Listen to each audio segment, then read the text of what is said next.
The bikers' thunderous engines rumbled through the quiet diner like an approaching storm, but Sarah Mitchell kept her composure as she poured coffee into a customer's cup, her steady hands betraying nothing of the fear building inside her. The glint in their leader's eyes spoke of dangerous intentions, but what they couldn't know was that her father, watching silently from his worn truck across the street, wasn't just any protective parent. He was a former Green Beret who had spent 2 decades in the world's deadliest combat zones. As they grabbed her arm and dragged her toward their bikes, they had no idea they were about to learn the hard way that some family bonds are forged in steel, and a warrior father's love knows no limits. Before we dive into today's story, let us know in the comments where you're tuning in from, and if you enjoy stories of justice being served, make sure to hit that subscribe button. We've got another incredible tale waiting for you tomorrow. Now let's begin. Sarah moved gracefully between the worn booths of Joe's diner, her blonde ponytail swaying with each step as she balanced plates of eggs and hash browns. At 24, she had mastered the art of the small-town waitress: quick smile, gentle demeanor, and an uncanny ability to remember every regular's order. The morning sun streamed through the large windows, casting long shadows across the checkered floor tiles, while the aroma of fresh coffee and bacon filled the air. Outside, parked in his usual spot across the street, James Mitchell sat in his weathered Ford pickup, sipping black coffee from a thermos. His calloused hands, marked by years of combat and survival training, gripped the steering wheel as he watched his daughter work. At 52, his graying temples and quiet demeanor masked 20 years of special forces operations that had taken him from the mountains of Afghanistan to the jungles of South America. The rumble started as a distant growl, growing louder until it shook the glass in the diner's windows. 5 motorcycles, chrome gleaming in the morning sun, pulled into the parking lot. Their riders, clad in leather jackets adorned with skull patches, dismounted with practiced arrogance. The leader, a tall man with a shaved head and a thick beard, swaggered toward the entrance, his heavy boots echoing against the pavement. Sarah's heart quickened, but her movements remained steady as she refilled Mrs. Henderson's coffee cup. She'd seen trouble before. Growing up with a Green Beret for a father had taught her to recognize danger. These weren't the usual rough-around-the-edges truckers or local troublemakers. These men carried themselves differently, with a predatory grace that spoke of real violence. James watched from his truck, his fingers drumming against the thermos. Years of training had honed his instincts, and right now, every nerve in his body was screaming that something wasn't right. He'd seen that look before, in the eyes of men who had nothing left to lose and everything to prove. His mind automatically cataloged details. Their patches identified them as the Iron Wolves, a motorcycle gang known for drug running, and worse, along the interstate. The bell above the diner door chimed as the bikers entered, their heavy boots scuffing against the linoleum floor. The morning chatter died instantly, replaced by a tense silence broken only by the sizzle of bacon on the grill and the soft clinking of coffee cups. The leader scanned the diner, his dark eyes lingering on Sarah as she moved behind the counter. "Well, well," he drawled, his voice carrying across the now quiet diner. "Ain't this just the prettiest little place?" His crew spread out, taking strategic positions near the exits, a movement that didn't go unnoticed by James as he watched through the diner's large windows. Sarah maintained her professional demeanor, approaching their table with menus in hand. "Welcome to Joe's," she said, her voice steady despite the tension coiling in her stomach. "Coffee to start?" The leader's smile didn't reach his eyes as he looked up at her, and Sarah felt a chill run down her spine that reminded her of the stories her father used to tell about recognizing the moment before all hell broke loose. Across the street, James had already switched off his truck's engine, his trained eyes noting every detail of the scene unfolding before him. The way the bikers had positioned themselves, their constant glances toward the exits, the subtle hand signals between them. These weren't random troublemakers. This was a coordinated operation, and his daughter was right in the middle of it. The morning sun continued to climb, casting harsh shadows across the diner's parking lot. But inside, time seemed to slow to a crawl. Regular customers began to quietly pay their bills and leave, sensing the brewing storm. Sarah moved between tables with practiced ease, but her mind raced with the security protocols her father had drilled into her since childhood. Stay aware. Control your breathing. Note the exits. Watch their hands. Lessons learned at the knee of a man who had survived decades of combat. The leader's voice cut through her thoughts. "Sugar," he called out, his tone carrying an edge that made the remaining customers flinch. "Why don't you come sit with us for a spell? We got some business to discuss." His crew chuckled, a sound devoid of humor that echoed off the diner's walls like broken glass. In his truck, James Mitchell's hand moved instinctively to the center console, where decades of experience had taught him to always keep certain tools within reach. His weathered face remained impassive, but his eyes had taken on the focused intensity that had once made him one of the most effective operators in special forces. He knew that look in the biker's eyes. He'd seen it in warlords and terrorists across 3 continents. They weren't here for breakfast. The morning was about to take a very dark turn, and as Sarah glanced out the window toward her father's truck, a silent understanding passed between them. Years of preparation and training were about to be put to the test, and the peaceful facade of Joe's Diner was about to become the stage for something far more dangerous than anyone could have anticipated. The leader of the Iron Wolves leaned back in the vinyl booth, spreading his arms across its worn back with calculated casualness. His leather jacket creaked as he moved, the skull patch on his chest seeming to grin in the fluorescent lighting. "Name's Drake," he announced, though Sarah hadn't asked. "And these are my brothers." His eyes never left Sarah's face as she poured coffee into their cups, studying her like a predator sizing up prey. Sarah maintained her professional demeanor, years of her father's training kicking in automatically. "Keep your hands visible. Stay just out of arm's reach. Monitor their positions relative to the exits. Present a calm exterior while staying alert for sudden movements." "Can I get you gentlemen started with some breakfast?" she asked, her voice steady and professional. Drake's smile widened, revealing a gold tooth that caught the morning light. "Oh, we're not here for the food, sweetheart. We're here because we heard some interesting things about this place." His fingers drummed against the table's surface, a rhythmic tapping that seemed to echo through the now quiet diner. "Heard it might be a good spot for some business opportunities." Across the street, James Mitchell's trained eyes caught the subtle shifts in the bikers' postures. 2 by the door, 1 near the kitchen entrance, Drake and another at the booth. Standard intimidation tactics he'd seen countless times in operations across the globe. His hand reached for his phone, muscle memory from years of coordinating tactical responses taking over. Inside, the remaining customers were growing increasingly uncomfortable. Mrs. Henderson, a regular who'd been coming to Joe's for 30 years, clutched her coffee cup with trembling hands. The young couple in the corner booth was trying to quietly gather their things without drawing attention. The short-order cook, Billy, watched nervously through the kitchen window, his spatula frozen mid-flip. "I'm afraid I don't know anything about business opportunities," Sarah replied, taking a measured step back from the table.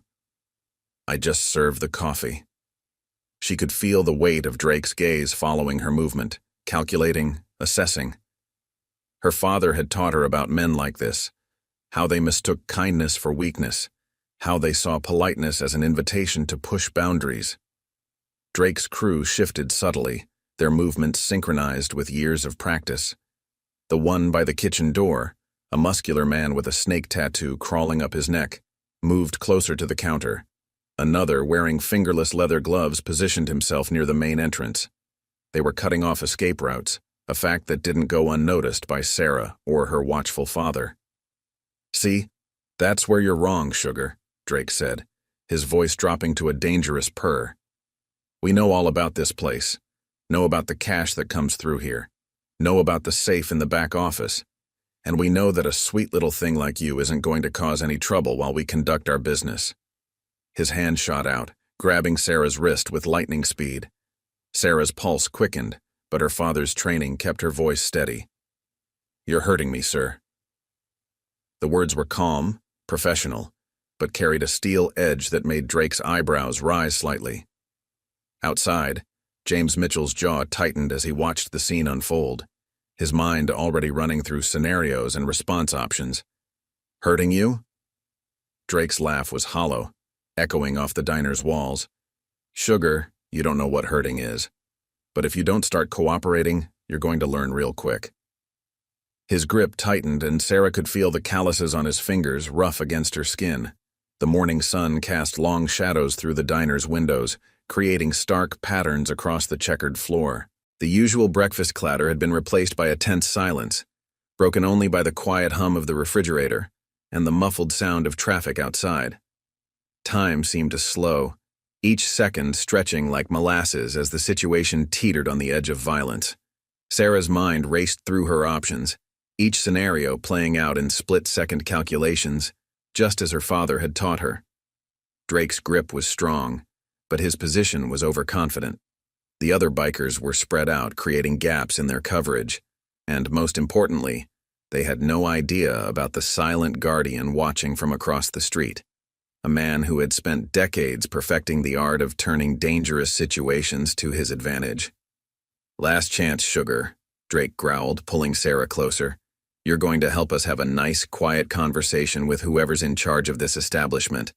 And then maybe, we all walk away happy."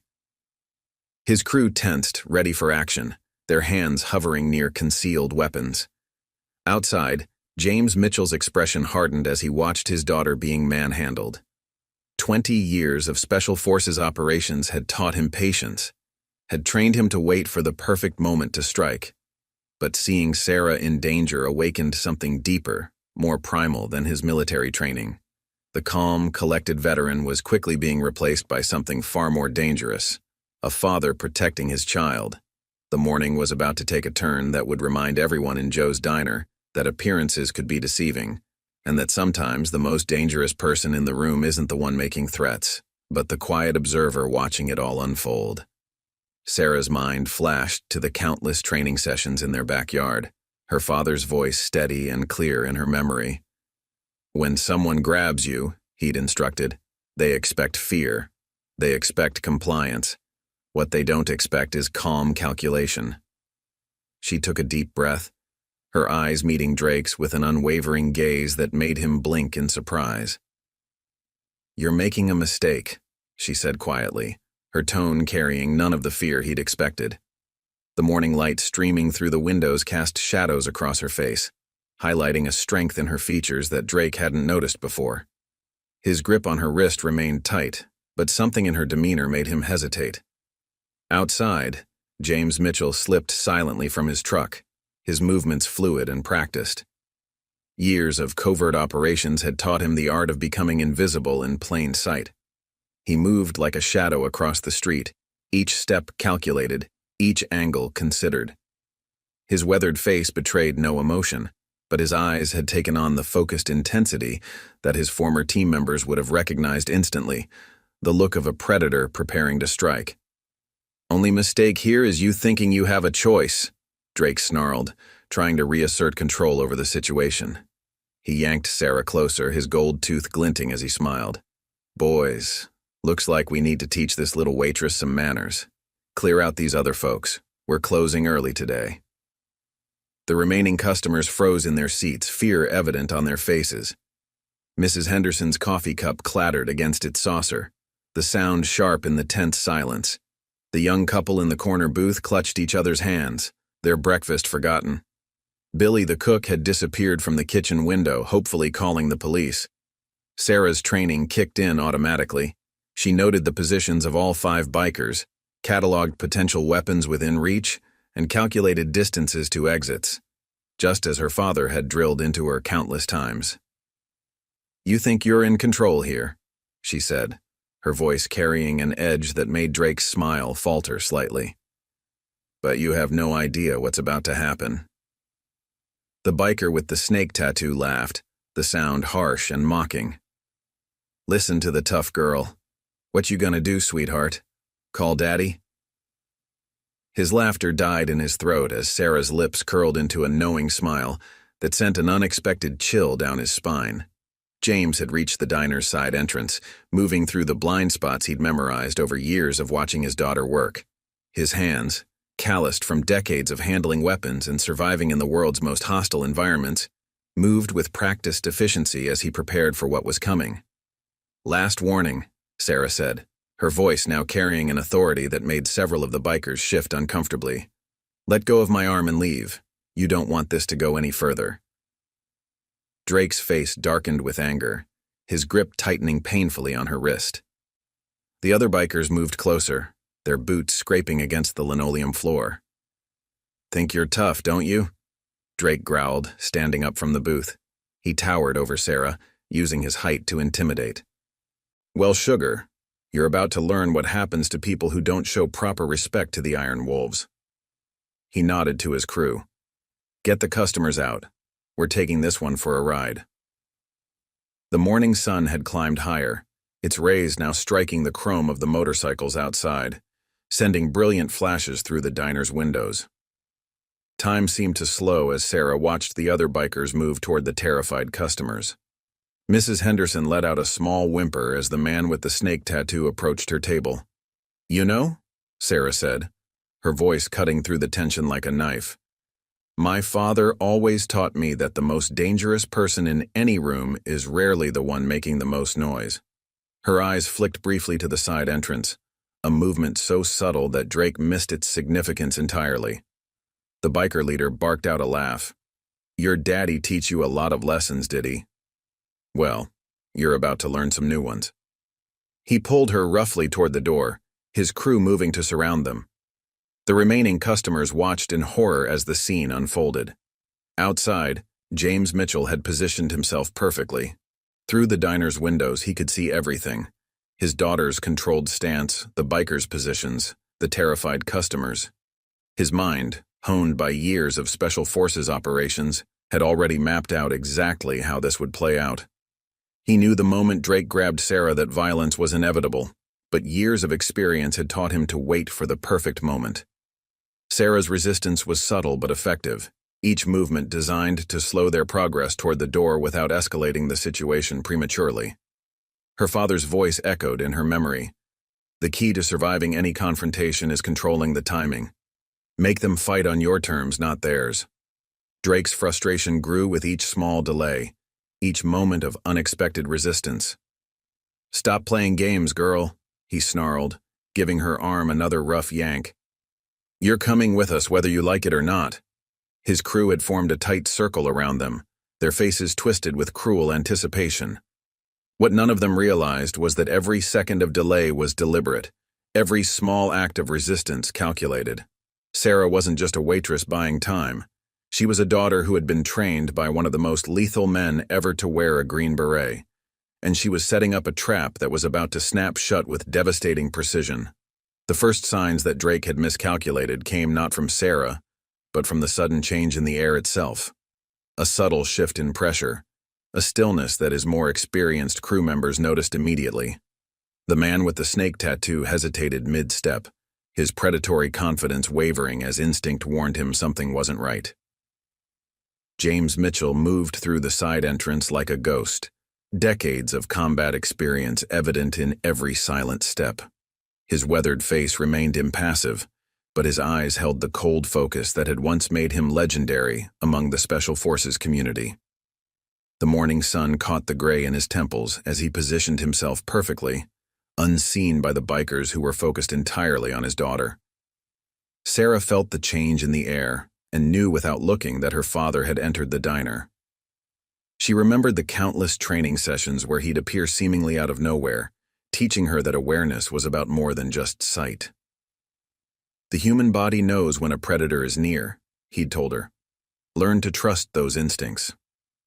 Drake, still gripping Sarah's wrist, remained oblivious to the shifting dynamics. "Time to go, sugar," he growled, trying to pull her toward the door. "Your attitude's starting to irritate me, and you don't want to see me irritated." His crew had spread out, creating a corridor toward the exit, but their movements had become hesitant, uncertain. "You know what my father taught me about men like you?" Sarah asked, her voice carrying clearly through the tense silence. The question made Drake pause, his face twisting with annoyance. "He said that bullies are always cowards at heart, that they mistake cruelty for strength and fear for respect." The biker leader's face darkened with rage. "Your daddy sounds like a real philosopher," he sneered. Maybe after we're done here, we'll pay him a visit too. The threat hung in the air for a moment, and Sarah actually smiled, a small, knowing expression that sent an unexpected chill down Drake's spine. James watched the scene unfold, his tactical mind processing every detail. 5 targets, 2 armed based on their movements, all focused on Sarah. The customers were against the far wall, out of the immediate line of fire. His daughter had positioned herself perfectly, just as he'd taught her, creating space, controlling distance, setting up the perfect moment to strike. My father taught me a lot of things, Sarah continued, her voice steady and clear. About duty, about honor, about protecting those who can't protect themselves. Her eyes met Drake's, and for the first time, he saw something in them that made him want to step back, a confidence that didn't fit with his image of a small-town waitress. The biker with the snake tattoo was the first to sense real danger. He turned, scanning the diner with increasingly nervous eyes. Something about the way Sarah was talking, the way she held herself, had triggered warning bells in his mind. His hand moved toward the weapon concealed under his jacket. Enough talking, Drake snarled, yanking Sarah's arm roughly. Boys, let's show this little girl what happens when… His words cut off abruptly as a new voice filled the diner, quiet but carrying an authority that made every biker freeze in place. Take your hands off my daughter. James Mitchell's voice was calm, almost conversational, but it carried the weight of countless battlefield commands. He stood near the counter, his stance relaxed but his presence filling the space with an almost physical pressure. Now. Drake turned, keeping his grip on Sarah's wrist, and found himself looking into eyes he'd seen before, in combat veterans, in men who had seen and dealt death on a professional level. The morning sun streaming through the windows cast harsh shadows across James's face, highlighting scars that told stories of survival against impossible odds. Well, Drake said, trying to maintain his bravado. Daddy's here after all. You should have stayed in your truck, old man. This isn't going to end well for you. His crew moved to surround James, their earlier confidence returning as they assessed what appeared to be a single, aging opponent. What they failed to notice was how perfectly they'd positioned themselves, how each step they took followed a pattern James had seen and exploited countless times in combat zones across the world. How Sarah's subtle movements had helped herd them exactly where her father needed them to be. Last chance, James said quietly, his eyes moving from one biker to another with practiced efficiency. Let her go, get on your bikes, and ride away. This is the only warning you get. His voice carried no threat, no emotion, just the simple statement of fact from a man who had spent decades learning the art of violence at its highest levels. Drake's response was to pull Sarah closer, using her as a shield. Or what, old man? You think you can take on all of us? We're the Iron Wolves and we… His words died in his throat as he caught the look that passed between father and daughter. Not fear, not desperation, but something that looked almost like pity. The morning sunlight continued to stream through the diner's windows, catching dust motes in its golden beams. The usual breakfast sounds had been replaced by a tense silence, broken only by the soft hum of the refrigerator and the rapid breathing of Drake's increasingly nervous crew. They had come looking for an easy score, expecting to find nothing more dangerous than a helpless waitress and some scared customers. Instead, they had wandered into the carefully laid trap of a man who had spent his life perfecting the art of turning predators into prey. The next heartbeat seemed to stretch for an eternity. James Mitchell stood motionless, his weathered hands relaxed at his sides, but his eyes held the focused intensity that his former teammates would have recognized instantly, the look of a predator assessing the perfect moment to strike. The morning light caught the silver in his hair, creating an almost ethereal glow around his steady form. Here's what's about to happen, James said, his voice carrying the same calm authority that had once commanded Special Forces teams through the world's deadliest combat zones. I'm going to give you exactly 3 seconds to release my daughter. After that, I stop being polite. His eyes locked onto Drake's, and the biker leader felt something he hadn't experienced in years. Genuine fear. The biker with the snake tattoo moved first, drawing a knife with practiced speed. You're outnumbered, old man. he snarled, but his voice carried a tremor that betrayed his uncertainty. 5 of us, 1 of you. Those ain't good odds. The blade caught the fluorescent light as he shifted his stance, trying to flank James. Sarah watched the scene unfold with the careful attention her father had drilled into her since childhood. She noted how he had positioned himself, how his stance seemed casual but left him perfectly balanced to move in any direction. She remembered his lessons about reading a room, about recognizing the moment when violence becomes inevitable. Odds? James's lips curved into a slight smile that never reached his eyes. Son, if you knew anything about combat, you'd understand that numbers are the least important factor in any fight. His gaze swept the room, taking in every detail. The positions of the bikers, the distance to the exits, the terrified customers pressed against the far wall. Drake's grip on Sarah's wrist tightened painfully as he tried to maintain control of the situation. Big talk from an old-timer, he sneered, but there was a new tension in his voice. What were you anyway? Some weekend warrior playing soldier? His crew shifted nervously, spreading out to surround James in a move that only demonstrated their tactical ignorance. 20 years Special Forces, James replied quietly. Green Berets, specialized in direct action and foreign internal defense. He took a single step forward, and despite themselves, every biker instinctively took a step back. But that's not important right now. What's important is that you're about to make a very serious mistake. The morning sun had climbed higher, casting harsh shadows across the diner's checkered floor. Mrs. Henderson and the young couple remained frozen against the wall, while Billy peered nervously through the kitchen window. The usual breakfast clatter had been replaced by a tense silence, broken only by the soft hum of the refrigerator. Last chance, James said, his voice dropping to barely above a whisper. Let her go. His eyes never left Drake's face, but his awareness encompassed the entire room. He noted the slight tremor in the hand of the biker holding the knife, the way another was shifting his weight backward, preparing to run. Drake tried to laugh, but the sound came out strangled. Or what, old man? You think being some ex-military tough guy makes you bulletproof? He pulled Sarah closer, using her as a shield, but she remained calm, her eyes locked with her father's in silent communication. No, James replied, his voice carrying a certainty that made every biker's spine tingle. Being bulletproof isn't what made me effective. What made me effective was learning how to end fights before the other guy even realizes they've begun. His hands remained relaxed at his sides, but his presence seemed to fill the entire diner. The biker with the snake tattoo made his move, lunging forward with the knife. What happened next seemed to defy the laws of physics. James's movement was so fluid, so perfectly economical that it appeared almost casual. One moment he was standing still. The next, the knife-wielding biker was on the ground, his weapon clattering across the linoleum floor. That's one, James said quietly, resuming his relaxed stance as if nothing had happened. Would anyone else like to make a poor decision? His eyes swept across the remaining bikers, who had unconsciously taken several steps back.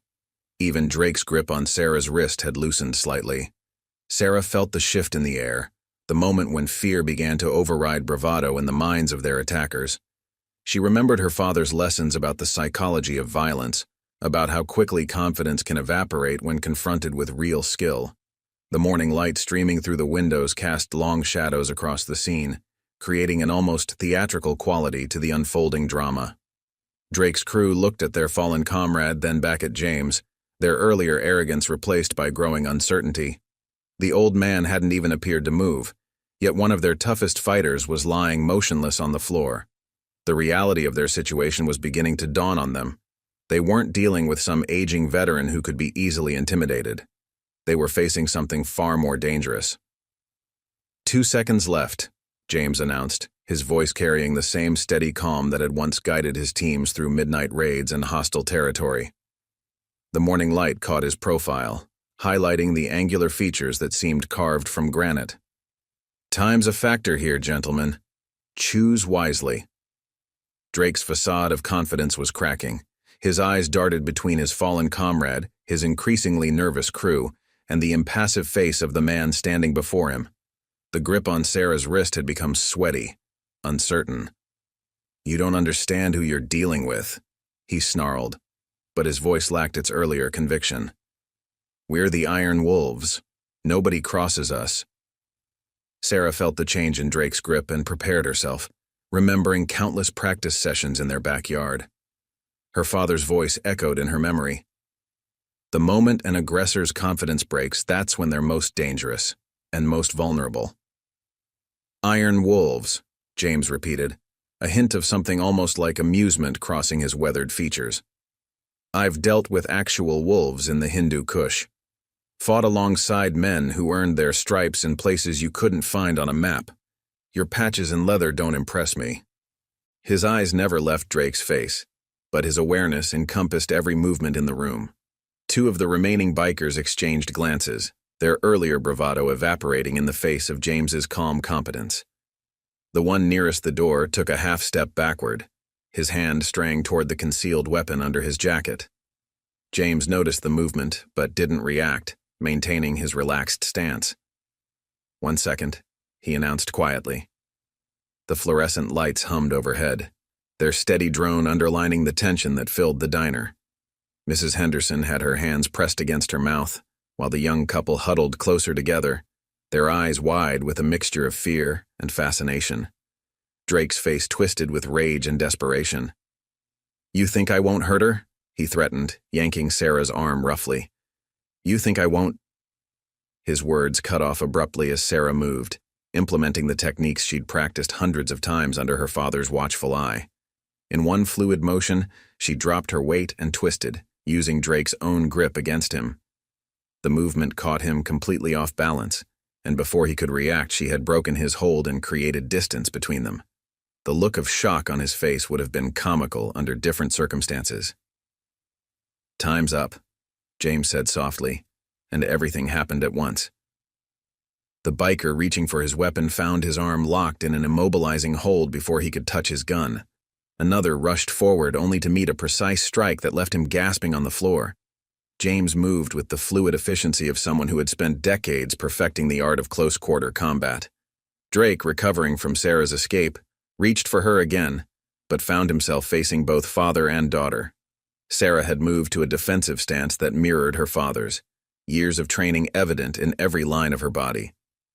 "You really should have listened to the warning," she said, her voice carrying the same steady calm as her father's. The remaining bikers watched in stunned silence as their leader faced off against what they now realized was a far more formidable opponent than they'd imagined. The morning sun streaming through the windows cast harsh shadows across Drake's face, highlighting the beads of sweat that had formed on his forehead. "You know what the difference is between warriors and thugs?" James asked conversationally, as if he were discussing the weather rather than standing in the midst of a confrontation. "Warriors understand the consequences of violence. Thugs just understand fear." His eyes held Drake's, and the biker leader saw something in them that made him take an involuntary step backward. The diner had fallen completely silent, the usual breakfast sounds replaced by the rapid breathing of Drake's remaining crew. The man with the snake tattoo was still unconscious on the floor, while another sat propped against the counter, struggling to catch his breath after James's precise strike. "Last chance," James said quietly. "Walk away now, and we'll call it a learning experience. Stay, and I'll have to show you exactly what 20 years of Special Forces training looks like up close." The threat was delivered with the same calm demeanor he might use to read a menu, but there was no mistaking the steel behind his words. Sarah maintained her defensive stance, every muscle coiled and ready.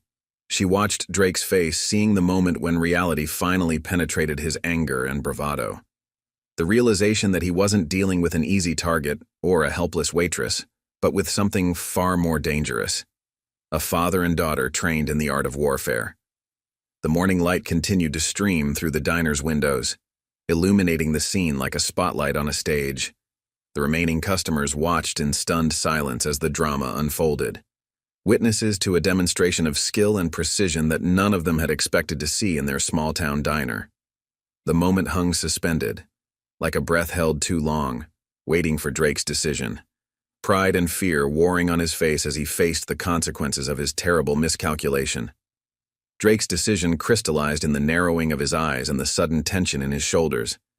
Like many men pushed into a corner, he chose the worst possible option: escalation. With a roar of frustrated rage, he lunged forward, reaching for Sarah while simultaneously signaling his remaining crew to attack. "Wrong choice," James said quietly, his voice carrying a hint of resignation. The morning light caught his movement as he shifted stance, decades of combat experience evident in every precise motion.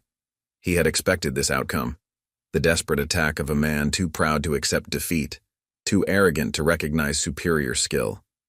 Sarah moved in perfect synchronization with her father, years of training coming together in a fluid dance of defensive techniques. As Drake reached for her, she pivoted away, using his momentum against him just as she had practiced countless times in their backyard sessions. "You know," she said, her voice steady despite the chaos, "he always told me the hardest part would be showing restraint." The remaining bikers attacked with the uncoordinated aggression of men used to overwhelming their opponents with numbers and brutality. They didn't understand that they were facing something entirely different: a precision instrument honed through decades of real combat experience. James moved like water, each motion flowing seamlessly into the next. The first biker swung wildly, only to find himself hitting empty air as James slipped past his guard. A precise strike to the solar plexus left him gasping on the floor. The second found his aggressive charge turned against him, his own momentum carrying him into a joint lock that ended with him face down on the diner's linoleum tiles. Drake, recovering from his failed grab at Sarah, watched in growing horror as his crew was systematically dismantled. James hadn't even appeared to exert himself. Each movement was economical, precise, almost elegant in its efficiency. This wasn't the brawling violence Drake was familiar with. This was something else entirely. "In the military," James said conversationally as he sidestepped another wild attack, "we learned that the goal isn't to fight, it's to end the fight." His hands moved in precise patterns, finding pressure points and vulnerable areas with surgical accuracy. Another biker dropped, his legs giving out as James targeted a specific nerve cluster. Sarah maintained her defensive position, handling Drake's increasingly desperate attacks with the calm competence her father had instilled in her. "The key," she remembered him saying, "is to let them defeat themselves." She used Drake's own strength and momentum against him, each failed attack leaving him more frustrated and off balance. The morning sun had climbed higher, its rays creating stark patterns across the diner's floor. Mrs. Henderson and the young couple watched in amazed silence as father and daughter moved with coordinated precision, turning what could have been a brutal brawl into something that almost resembled a choreographed demonstration. "You see?" James continued, his breathing steady as he dealt with the last of Drake's crew. "Violence isn't about strength or numbers. It's about knowledge, control, and precision."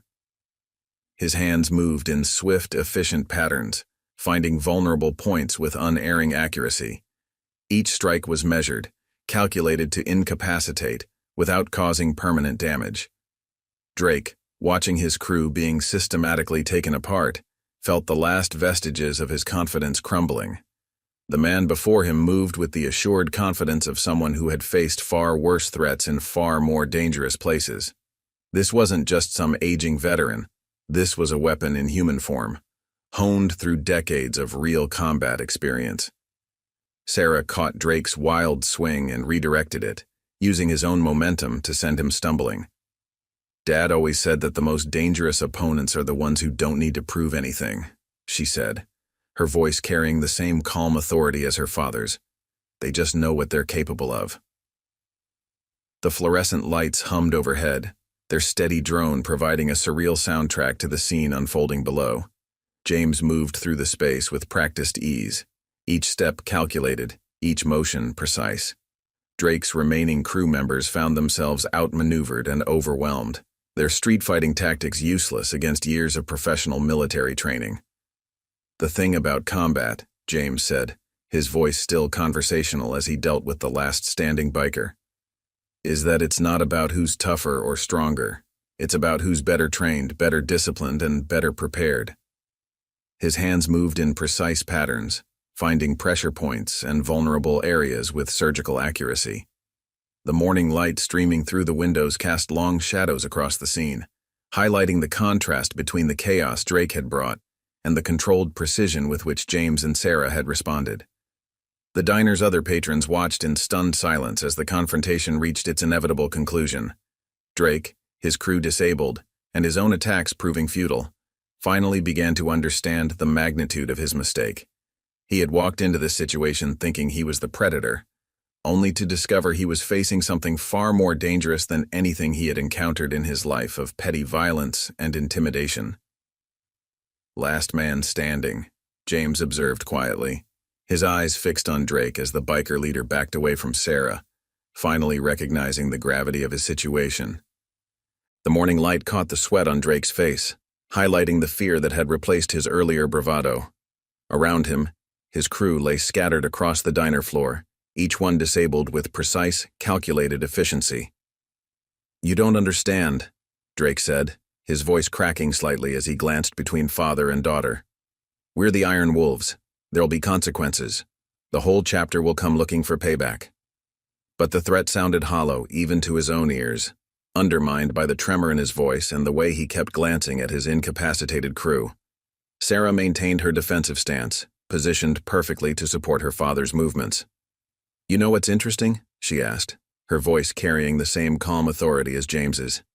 "Dad always taught me that real warriors understand the difference between looking dangerous and being dangerous." The fluorescent lights buzzed overhead, casting harsh shadows across the scene. Mrs. Henderson and the young couple remained frozen against the far wall, their expressions a mixture of fear and amazement. Billy peered through the kitchen window, his mouth slightly open as he watched the scene unfold. "Here's what's going to happen now," James said, his voice carrying the weight of countless battlefield commands. "You're going to gather your crew, get on your bikes, and ride away. You're going to forget about this diner, this town, and especially my daughter, because if you don't—" He let the sentence hang in the air, unfinished but clear in its implications. Drake's eyes darted around the diner, taking in his fallen comrades. The man with the snake tattoo was starting to stir, groaning softly. Another sat propped against the counter, nursing what was likely a dislocated shoulder. The rest lay in various states of incapacitation, each taken down with surgical precision. 20 years in Special Forces teaches you a lot about violence, James continued, moving with deliberate slowness that somehow seemed more threatening than any aggressive gesture. But more importantly, it teaches you about consequences, about what happens when people make poor choices and have to live with the results. Sarah stepped forward, perfectly aligned with her father's position. "And growing up with a Green Beret for a father," she added, "teaches you that strength isn't about intimidation. It's about control, discipline, and knowing when to walk away." Her stance mirrored James's, showing years of careful training and practice. The morning sun had shifted, its rays now striking the chrome of the motorcycles outside, sending brilliant flashes through the diner's windows. Drake found himself squinting against the light, feeling exposed and vulnerable under its harsh glare. His earlier confidence had evaporated, replaced by a growing understanding of just how badly he had miscalculated. "I've fought in places you've never heard of," James said softly, his voice carrying easily in the tense silence. "Against opponents who made your little gang look like a children's playground club. The difference between them and you? They understood what they were fighting for. You're just a bully who never learned there are consequences to his actions." Drake's jaw clenched, his pride warring with his survival instinct. The morning light caught the skull patch on his jacket, making it seem somehow less intimidating than it had earlier. "You can't take on the whole chapter." He tried one last time, but the words sounded weak even to him. "I won't have to," James replied calmly, "because you're going to send them a message about consequences, about the difference between looking tough and being dangerous, about what happens when you threaten the wrong people." His eyes never left Drake's face, but his awareness encompassed the entire room. Sarah moved slightly, maintaining perfect positioning as she watched Drake's internal struggle. "He always told me," she said, her voice carrying clearly through the diner, "that the hardest battles are the ones we fight with our own pride, the ones where we have to admit we were wrong and walk away, The fluorescent lights continued their steady hum, creating an almost surreal atmosphere as Drake looked around at his fallen crew. Each of them had been disabled with precise, controlled movements. No wasted energy, no excessive force, just the calculated application of decades of combat experience. "Time to make a choice," James said quietly. "Walk away now, with a lesson learned and your dignity somewhat intact, or push this further and discover exactly what 20 years of Special Forces training really means." The threat was delivered with the same calm demeanor he'd maintained throughout the confrontation, making it somehow more impactful than any angry outburst. Drake's shoulders slumped slightly, the last of his bravado draining away as reality finally settled in. He had walked into this situation thinking he was the predator, only to discover he was facing something far more dangerous than anything he had encountered in his life of petty intimidation and violence. Drake's surrender came not with words, but with a subtle shift in posture, a lowering of shoulders that James recognized instantly. He'd seen it countless times in combat zones across the world, the moment when an opponent finally accepts defeat. The morning light caught the beads of sweat on Drake's forehead as he slowly raised his hands in a gesture of submission. "All right," Drake said, his voice barely above a whisper. "All right, we're done here." The words seemed to cost him physically, each syllable carrying the weight of his shattered pride. He glanced at his fallen crew members who were beginning to stir and groan on the diner's floor. "Let us collect our people and go." James maintained his relaxed but ready stance, decades of experience having taught him that surrender could sometimes be a prelude to one final, desperate attack. "Wise choice," he said quietly.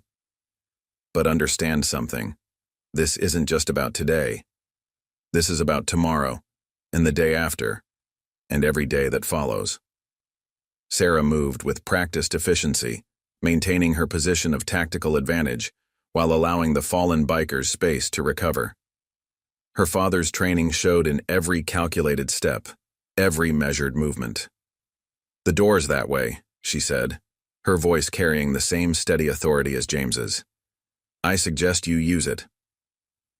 The man with the snake tattoo had managed to push himself to a sitting position, his face a mask of pain and confusion. What hit me?" he mumbled, touching his head gingerly. The morning sun through the windows cast harsh shadows across his face, highlighting the dawning realization in his eyes as he took in the scene. "Your pride," James answered simply. "It's usually the hardest hit to recover from." His eyes never left Drake as the biker leader moved to help his fallen comrades. "Remember this feeling. Remember what happened here. Because if you ever come back, if you ever threaten my daughter again, what happened today will seem like a gentle warning." The fluorescent lights hummed overhead as Drake and his crew slowly gathered themselves. The other customers remained pressed against the far wall, watching in stunned silence as the scene played out. Mrs. Henderson's coffee cup sat forgotten on her table, its contents long since gone cold. "The thing about violence," James continued, his voice carrying easily in the tense silence, "is that it's like a door. Once you open it, you never know quite what's going to come through. Today you opened that door and found something you weren't prepared for. Consider yourselves lucky. I've seen much worse come through it." Drake helped another of his crew to his feet, the man's face twisted in pain from James's precise strikes. The morning light caught their movements as they stumbled toward the door, their earlier swagger replaced by the careful movements of men who had learned a harsh lesson about assumptions and consequences.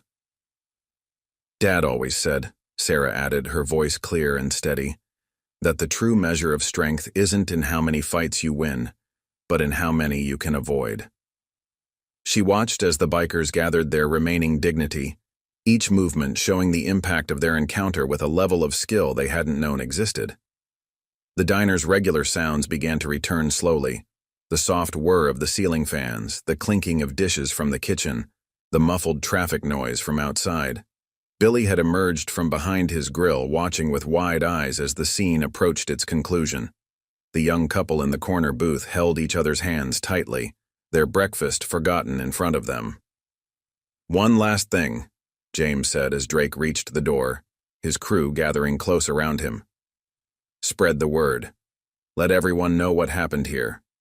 Let them know that this diner, this town, and especially my daughter are off limits. Because next time. He let the sentence hang unfinished, its implications clear in the steady gaze that had once guided Special Forces teams through the world's deadliest combat zones. Drake paused at the door, his hand trembling slightly on the handle. "You could have killed us," he said quietly, a note of realization in his voice. "You could have done a lot worse." The morning sun streaming through the windows caught his face, highlighting the mix of fear and grudging respect in his eyes. "I could have," James acknowledged calmly. "But that would have been about vengeance, not protection. The difference matters." His stance remained relaxed but ready, years of combat experience evident in every line of his body. "Remember that difference. It might save your life someday." The bikers filed out of the diner, the roar of their motorcycles soon filling the morning air. Sarah and James maintained their vigilant positions until the last echo of engines had faded into the distance. The morning light continued to stream through the windows, now highlighting empty tables and scattered chairs, the only physical evidence of the confrontation that had just taken place. As the last rumble of motorcycles faded into the distance, the diner remained suspended in a moment of profound silence. James finally allowed his stance to relax, though his eyes continued to scan the environment with practiced efficiency. The morning light streaming through the windows had softened, casting a gentle glow across the scattered chairs and displaced tables. "You okay, sweetheart?" James asked, his voice shifting from the commanding tone of a warrior to the gentle concern of a father. He moved toward Sarah, his weathered hands checking her wrist where Drake had grabbed her. The tactical precision that had defined his movements moments ago gave way to paternal tenderness. Sarah nodded, a small smile playing at the corners of her mouth. "I'm fine, Dad. Just like training, right?" She rubbed her wrist absently, remembering countless practice sessions in their backyard. "Though I have to admit, this was a bit more intense than our usual Sunday morning drills." The other customers began to stir as if awakening from a trance. Mrs. Henderson was the first to speak, her voice trembling but filled with awe. "James Mitchell, in all my years coming to this diner, I knew you were military, but—" She trailed off, shaking her head in amazement. James moved through the diner with purposeful efficiency, helping to right overturned chairs and straighten tables. "Just did what needed doing, Margaret," he replied quietly. "Though I'm sorry you all had to witness it." His hands, so capable of precise violence moments ago, now moved with gentle care as he helped restore order to the disrupted space. Billy emerged fully from the kitchen, still clutching his spatula like a talisman. That was something else, Mr. Mitchell, like something out of an action movie, except—" He gestured vaguely at the scene. "Except real. Actually real." The young cook's eyes were wide with a mixture of fear and admiration. Sarah began helping customers back to their seats, her movements showing the same controlled precision as her father's. "The police will probably be here soon," she said, her voice carrying the calm authority she'd inherited from James. "Someone must have called them during the confrontation." The young couple in the corner booth finally released their death grip on each other's hands. The man cleared his throat, looking at James with newfound respect. "Sir, thank you. The way you handled that, protecting everyone." His voice cracked slightly, emotion overwhelming his words. James paused in his cleanup efforts, his weathered face softening as he looked at the shaken couple. "Sometimes protection means controlling a situation before it spirals into real violence," he said quietly. 20 years in Special Forces teaches you that the best victories are the ones where everyone walks away. The morning sun continued its journey across the sky, its rays now catching the scattered coffee cups and half-eaten meals that told the story of interrupted breakfast routines. Sarah moved behind the counter, her hands steady as she began preparing fresh coffee for everyone. The familiar ritual seemed to help restore a sense of normalcy to the space. "You know," Mrs. Henderson said, finding her voice again, "I always wondered why you sat in that truck every morning watching the diner." She looked at James with new understanding. You weren't just having coffee, were you? You were standing guard. James's lips curved in a slight smile as he finished straightening the last table. Old habits, he replied simply. When you've spent as much time as I have in combat zones, you learn to stay vigilant, especially when it comes to protecting what matters most. His eyes met Sarah's across the diner, decades of love and training conveyed in a single glance. The sound of approaching sirens began to fill the air, growing louder with each passing moment. Sarah continued her work behind the counter, her movements precise and controlled, even in this simple task. They'll want statements, she said matter-of-factly. Everyone okay with telling them what happened? The diner's other patrons nodded, still processing the events they had witnessed. The young couple held hands across their table, their fingers intertwined as they watched James and Sarah move through the space with synchronized efficiency. Billy had returned to his grill, though his hands shook slightly as he tried to resume his normal routine. You know, James said, his voice carrying clearly through the quiet diner. In Special Forces, we had a saying, the quiet professional. It meant doing what needed to be done without seeking glory or recognition. He paused, looking around at the faces watching him. Today wasn't about proving anything. It was about protecting family, protecting community. The sirens grew louder, their wail now unmistakable as police cars approached the diner. The morning light caught the swirling dust motes in the air, creating an almost dreamlike quality to the scene. Yet there was nothing dreamlike about the reality of what had transpired, a reality that had revealed the true nature of the quiet man who spent his mornings watching over his daughter's workplace. The police cruisers pulled into the diner's parking lot, just as Mrs. Henderson finished telling her story to the other customers. Officer Roberts took statements, his eyes widening as the witnesses described how James had handled the situation with surgical precision. Sarah worked quietly, brewing fresh coffee as James helped straighten the last overturned chair. You know, Officer Roberts said quietly to James, this town's lucky to have you. James glanced at Sarah, pride warming his weathered features. No, he replied. I'm the lucky one. Found something worth protecting.